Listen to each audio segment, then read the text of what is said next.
Hello everyone, welcome back to my YouTube channel, Igaro Mix. If you are new, consider to subscribe down below and don't forget to hit the bell, make it all, and you'll be notified every time I post the new video. Yes, another day, another vlog.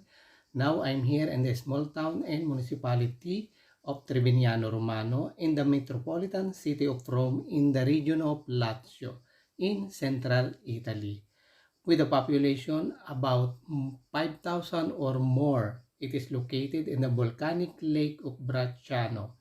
It's about 47 to 50 kilometers away from Rome. Okay guys, stick to me and let's roaming around in the beautiful city of Trevignano Romano. Let's go.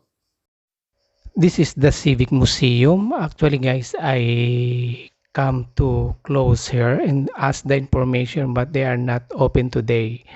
Look at the building, it's very old and beautiful. So this is the Torre de Orologio. So inside of that is the historical center of Trevignano Romano. Let's get in later. Okay, let's roaming around here and let's see.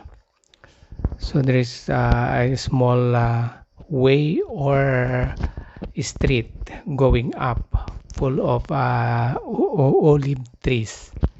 Okay, let's come closer and see what is this. Nice.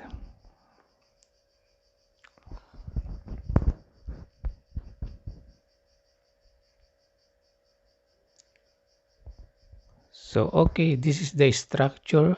If you come near here, there's a small street. In front is a mountain or uphill. Okay, let's walking down and let's see inside the historic center of Trevignano Romano. This is the Torre del Orologio.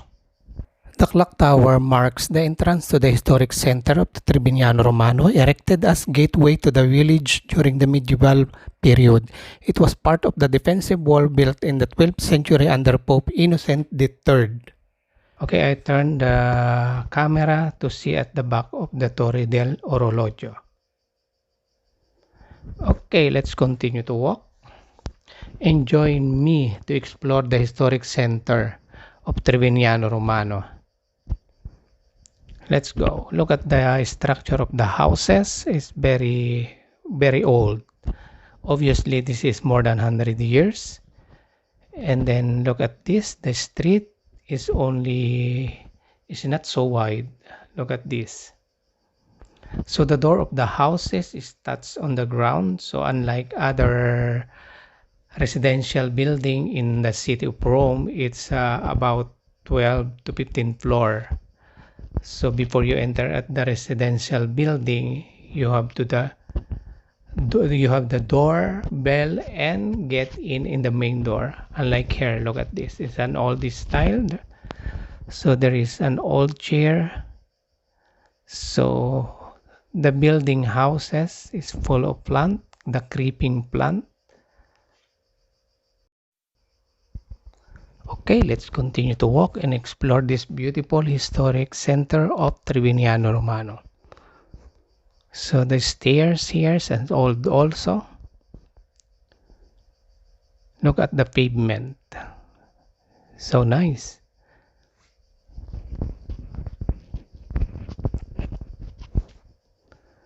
The colorful chair.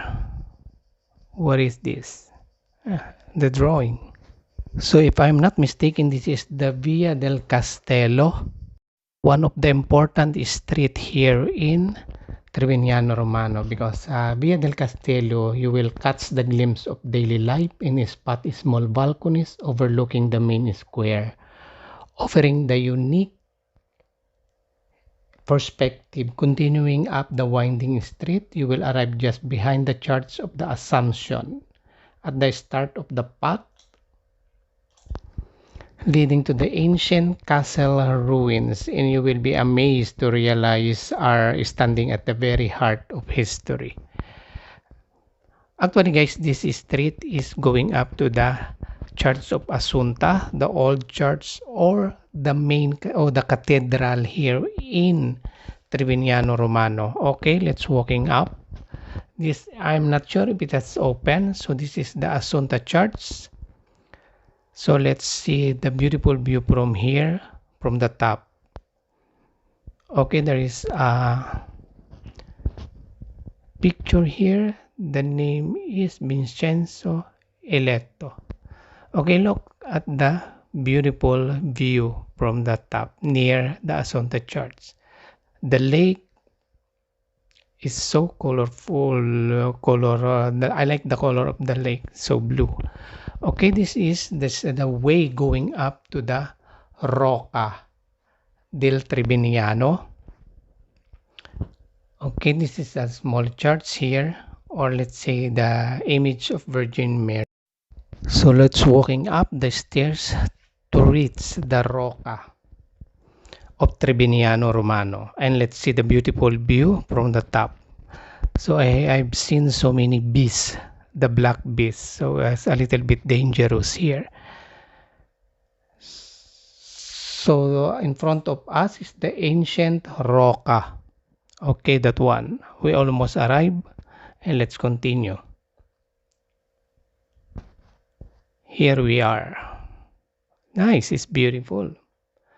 Rocca compromises the remains of a castle commissioned by the Pope in the 13th century to oversee the territories surrounding the lake, which at the time were part of the Apostolic Chambers holding.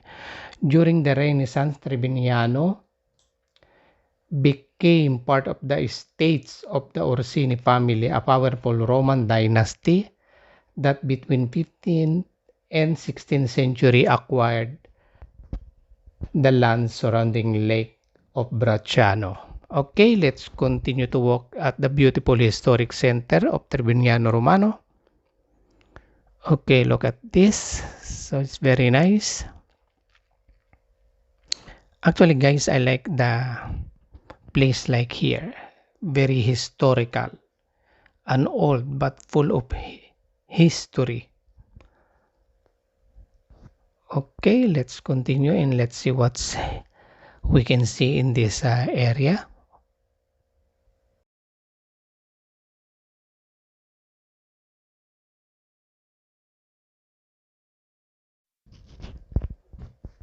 Look at this beautiful passage going to the lake, I'm sure.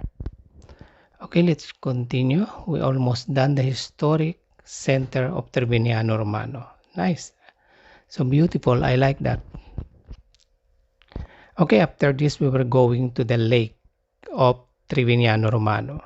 Actually, the lake is like triangle.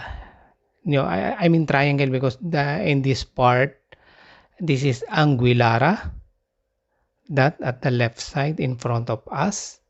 And our place is Trevignano, that is Anguillara. And then let's turn the camera all over the lake. So that is Trevignano Romano in front of us, the mountain. And our place is, no, I'm sorry, Bracciano. In our place is Trevignano Romano. That's why I'm telling you that is almost triangle because the three places or the municipality is surrounded at that lake.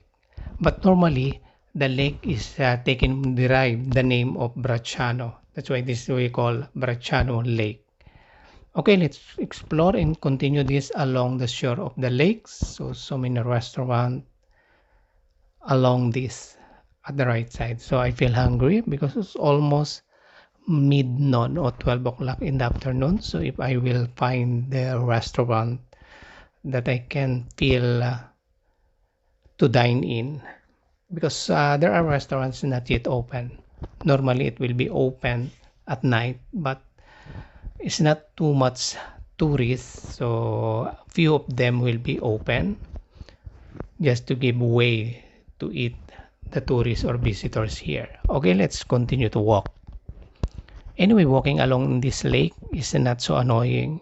You will feel the freshness of the air from the lake. And look at the water. So it's in this kind of weather, it's so nice to swim. Okay, let's continue. Actually, guys, it's very beautiful, the view. So green. I like the view, the environment like this. Look at this. That is Bracciano. Okay, let's continue. Anyways, you will not feel the hotness of the sunlight because it will lessen by the air from the lake. Okay, let's see. The water has, let's walking down a little here. Okay, the water is crystal clear but a bit pure, full of algae. The family duck is playing.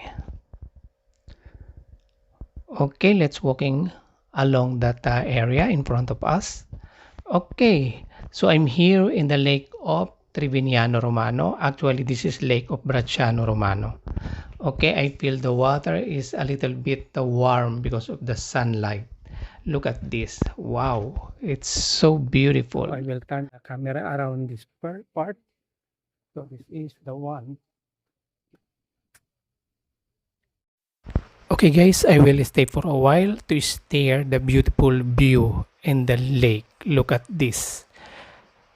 Wow.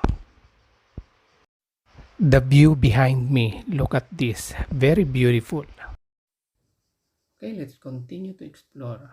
There is a swan swimming alone. Okay, the water actually is clear, but so many algae, so it become greener. Okay, let's continue to walk in this area. It's still along the lake shore. Wow, look at the trees. I think it is organized, or they maintain the formation of the trees so that the people who are walking, even the sunlight is so strong, it will be covered, and the environment is still fresh and a bit cold. A great reason to visit Trevignano is to relax while gazing at the sparkling water of Lake Bracciano, whether it's a Sunday or a weekday. A stroll in Trevignano Romano is always a wonderful way to unwind, to enjoy Trevignano Romano lakeside. So I'm here now at the restaurant. So I'm trying to figure out the menu mix. So that is long pasta with mixed seafoods. I like that one, but I take first the appetizer. Ready to eat. Olive oil, balsamic vinegar. This is good for the appetizer with bread.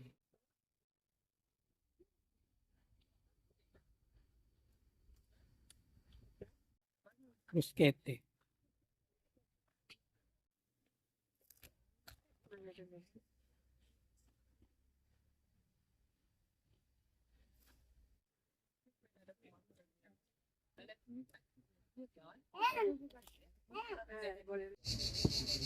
So let's try this one. Seafood.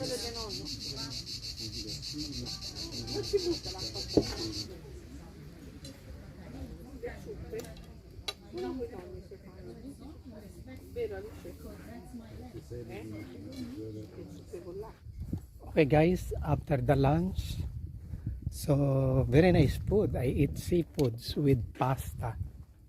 It's very nice. Okay, let's continue to walk along this lake in Trevignano.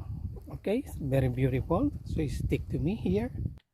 There is a ferry unloading the passengers. Actually guys, Trevignano Romano, there is no train station. Only the Anguillara and Bracciano. The distance between the Anguillara and Trevignano Romano may be around 12 to 15 kilometers, the same as Bracciano. That's why this place is not so attractive to the immigrant, but so many tourists coming over to see and witness the beautiful lake of Trevignano Romano, and of course the city or municipality of Trevignano Romano itself, because there is a full of history like Roca, like a historic center, like the lake, to stay along this, to walk even at night and morning. You can walking along here. And then the other church like Assunta, the old church or the main Church or Cathedral of the Treviñano Romano, and then the beautiful place of this Treviñano Romano and the beautiful people. That's it. I think I give some insight about Treviñano Romano and this beautiful municipality. Okay, let's continue to walk. This is the city proper of Treviñano Romano.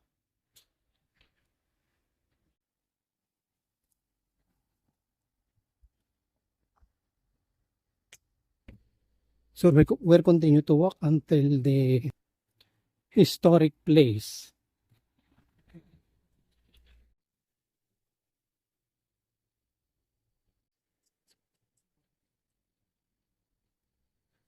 Okay guys, thank you so much for watching. If you like the video, click thumbs up and write down your comment. Don't forget to subscribe. Until next time, bye. Thank you. See you next time.